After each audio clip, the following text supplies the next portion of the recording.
నిన్న బెంగళూరులో జరిగిన ఒక ఘటనలో ఒక హిందూ యువకుడు తన వ్యాపార స్థాపనంలో కూర్చుని హనుమాన్ చాలీసా వింటున్న సందర్భంలో కొంతమంది ముస్లిం యువకులు వచ్చి ఇక్కడ హనుమాన్ చాలీసాలు భజనలు ఏమీ వినే అవకాశం లేదని, ఇది రంజాన్ మాసంలో ప్రార్థనలు చేసుకునే సమయం అని, ఇక్కడ హనుమాన్ చాలీసాలు భజనలు ఏమీ వినడానికి అవకాశం లేదని బెదిరిస్తూ అతనిపై దాడికి దిగినటువంటి ఈ సంఘటన ఆ ముస్లిం యువకులు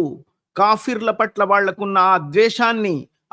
వారి మనసులో ఉన్న కాఠిన్యాన్ని ప్రదర్శిస్తూ అతనిని ఆ షాప్ నుంచి బయటికి తీసుకొచ్చి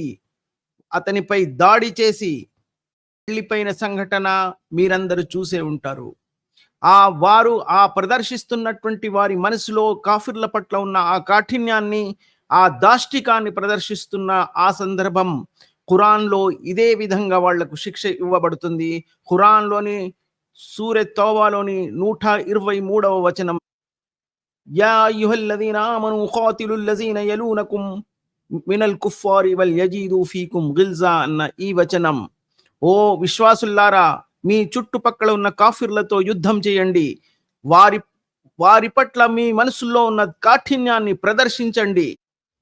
కాఫిర్ల పట్ల మీ మనసులో ఉన్న ద్వేషాన్ని మీరు ప్రదర్శించండి అని వాళ్లను బోధిస్తున్నటువంటి ఈ ఖురాన్ వచనం నుంచి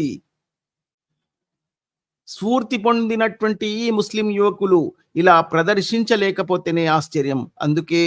ఈ ఖురాన్ అన్న గ్రంథంలో ఉన్నటువంటి కాఫిర్ల పట్ల విద్వేషాన్ని రగస్తున్న ఈ పుస్తకం కాఫిర్లు ముష్రిక్ల పట్ల ద్వేషాన్ని వారి మనసులో నింపి ఇలాంటి వాతావరణాన్ని సృష్టిస్తూ ఇలాంటి దాడులకు ప్రేరణ కలిగిస్తున్నటువంటి పుస్తకం పేరే ఇదే ఖురాన్, ఇదే ఇస్లాం.